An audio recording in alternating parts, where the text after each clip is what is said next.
Buenos días chicos, ya estamos literalmente al final de la materia y ya para el último tema de esta es corta. De hecho son solamente tres conceptos que vamos a tratar de explicar. El título viene siendo el mercado de trabajo en la materia de estructura socioeconómica. Para que veamos cómo estamos, ya literalmente estamos por terminar. Y el mercado de trabajo vamos a definir sus tres conceptos o en las tres partes en las que se divide el mercado de trabajo en el país, lo que viene siendo las nuevas formas de trabajo, la flexibilidad laboral y la subcontratación. En la clase anterior, cuando vimos situación laboral, mencionamos algunos aspectos de estas, como la nueva forma de trabajo que vamos a ver hoy y cómo se mantiene lo que es la flexibilidad laboral. Vamos a iniciar con la primera, nuevas formas de trabajo. Dentro de estas nuevas formas de trabajo, quiero mencionar que son términos en inglés. De principio me disculpo si no los pronuncio bien. Estos términos prácticamente, como son en inglés, da a entender que se empezaron a utilizar en Estados Unidos. Pero no por eso quiere decir que solamente allá se utiliza. Acá lo utilizamos y a veces le damos otro nombre, pero los conceptos vienen siendo los mismos y son solamente algunos pocos que vamos a mencionar. Los demás prácticamente entran implícitos. El primero es freelance. Prácticamente se traduce como lanza libre, pero no lo vamos a traducir de manera literal. Esto se refiere a estas personas que trabajan de forma independiente y se dedican a realizar actividades de maneras autónomas. Pueden ser expertos en algún tipo de materia, pero invierten su tiempo de acuerdo a sus necesidades y la de los clientes en función para mejorar sus ingresos. Lo que clave de mantiene este producto, esta forma de trabajo, es el método de la persona en la que se va a trabajar. Prácticamente es como trabajo en casa, pero hay otros aspectos sobre él. El segundo es el coworking. Prácticamente es un aspecto en la cual la persona no solamente trabaja en casa, literalmente mantiene un espacio común de trabajo en el que se comportan de manera autónoma. Comparten servicios, instalaciones e infraestructura. Este con el fin de principalmente de una modalidad de disminuir los costos, evitar las distracciones del trabajo en casa y generar un ambiente de trabajo productivo, que además tiene como ventaja potenciar la colaboración, generar comunidad y establecer alianzas entre los miembros de este espacio en común. Literalmente ayuda a la posibilidad de nuevas oportunidades de negocio. El tercero es el smart working. El smart working prácticamente es como lo podríamos mencionar, como podrían creer, y es cuando se utilizan las tecnologías de información, las TICs. Y prácticamente estas tecnologías de información y comunicación son la evidencia de forma más efectiva que tiene la humanidad en estos tiempos para trabajo desde casa, en línea, y permiten mejorar los resultados del compromiso entre las personas y el cliente. Quiero aclarar una cosa, el freelance no necesariamente tiene que utilizar aparatos en línea. Por ejemplo, tú puedes tener tu propio negocio en casa de cartas y no necesariamente estás utilizando tecnologías de información y comunicación. El coworking también puedes trabajar en casa, pero prácticamente es tu propia oficina. Y puede ser, por ejemplo, una de abogados, que tu despacho esté en tu casa y allá trabaja toda la función, pero no necesariamente estás trabajando con materiales tecnológicos. El smart working, por otra parte, tiene que utilizar este tipo de nuevas tecnologías, porque eso le da la capacidad de llegar a su productividad de manera eficaz en todas partes. En especial se convierte en un método de trabajo que impulsa la aplicación de los desarrollos e innovaciones ligadas al ámbito laboral. Y por último está el crowdfunding. Bueno, el crowdfunding prácticamente no es algo que trabaja en casa. Se entiende como el financiamiento colectivo. O sea que varias personas financian un trabajo o una producción y basadas en este uso de comportamiento del mismo, el que está laborando trabaja de manera física o virtual y estas ganancias se reparten con los inversionistas que están trabajando.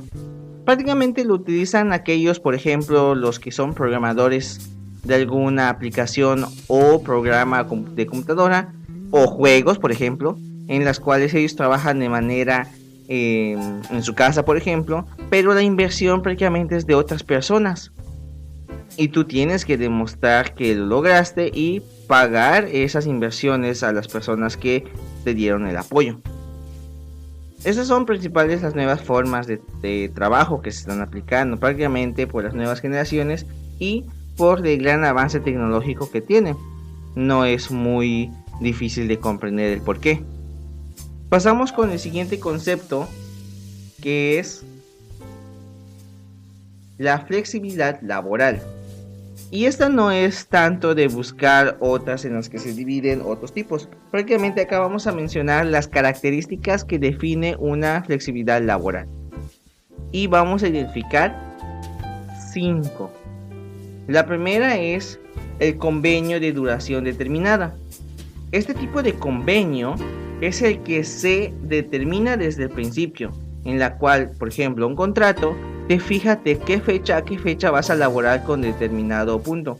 Esto prácticamente para darte tiempo libre de buscar un trabajo posterior al que estás utilizando. Por ejemplo, si tu contrato te dice que termina en enero, en principios de enero ya deberías estar buscando un nuevo trabajo o tratar de renovar dicho convenio. El segundo es el de tiempo parcial. Los trabajos de tiempo parcial es cuando una persona busca un horario adecuado para poder utilizarlo, para poder trabajar en un turno determinado. Va con de la mano con el último, pero vamos a mencionarlo. El empleo temporal es el que ya está determinado cuánto tiempo vas a estar, pero tú lo defines. En ese caso no está atado por ningún tipo de contrato. Tú decides que ya no quieres seguir trabajando en ese lugar y te puedes retirar. Como es un empleo temporal, ya está definido que esos sujetos no van a estar en todo el tiempo en este tipo de institución o servicio de trabajo. El convenio por obra es prácticamente el que utilizan las personas que, por ejemplo, trabajan de obreros. Eso lo vamos a ver en la siguiente parte, pero acá vamos a explicar en qué consiste el convenio por obras. Por ejemplo, tú eres un electricista, un albañil, un carpintero y están trabajando en una edificación. Tú trabajas en la obra porque en ellas estás solicitando tus servicios. Sin embargo, cuando termina esa obra, tú ya dejas de trabajar y puedes seguir con otro sin necesidad de estar en la misma compañía que estabas trabajando anteriormente. Y por último, la tercera característica, la que podemos definir como una flexibilidad laboral, es el trabajo rotativo.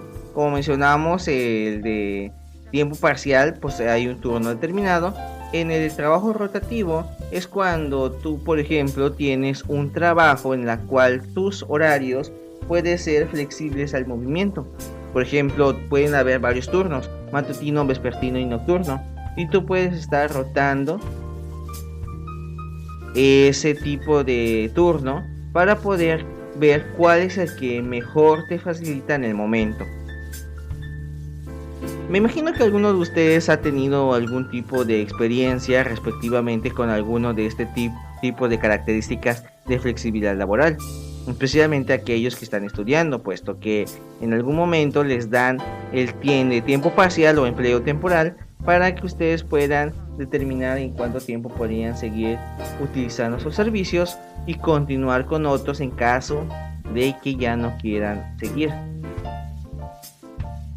Bien, y ya para terminar el último concepto de lo que viene siendo este tema es la subcontratación. Primero, la subcontratación es cuando una persona solicita un servicio de un agente, pero ese agente no es el que da el servicio, sino él es el que busca primero el que tiene las habilidades competentes para cumplir dicho servicio, como vemos en el concepto. Voy a dar un ejemplo. Imagínense que un inversionista, un dueño rico, tiene la intención de hacer unas oficinas, un hotel, un restaurante, una empresa, y solicita los servicios de un arquitecto para que éste le haga su infraestructura. Obviamente el arquitecto o el contratista, dependiendo de qué es el que vaya a realizar, no es el que tiene las habilidades permanentes para hacerlo. Simplemente él diseña, realiza, organiza, estructura, pero luego él busca el servicio, por ejemplo, de otros que tienen esas capacidades. Por ejemplo, un albañil, carpintero o un electricista, o de los tres, o de otros servicios, que ellos van a ser los que van a organizar toda esa estructura. A la vez ellos pueden trabajar solos o, por ejemplo, ser los líderes de un grupo que van a contratar el servicio de otros expertos en ellos. Por ejemplo, el albañil no puede trabajar solo, contrata a más albañiles. El carpintero contrata más carpinteros y el electricista contrata a más electricistas con la intención de terminar el labor de manera rápida. Y obviamente, en una escala piramidal, van contratando y subcontratando dependiendo de las necesidades. El primero que contrató fue el inversionista, que contrató al arquitecto. El arquitecto contrató a estos expertos en el área o contratistas, y ellos contrataron a los que les van a ayudar a cumplir dicha función.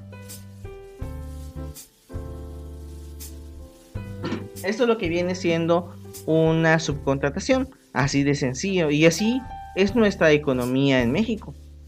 Muchos de los que están trabajando en la actualidad en ese tipo de función son subcontratados, lo que quiere decir que sus servicios son requeridos momentáneamente o simplemente por el hecho de tener una habilidad cumplen dichas partes hasta poder concluir.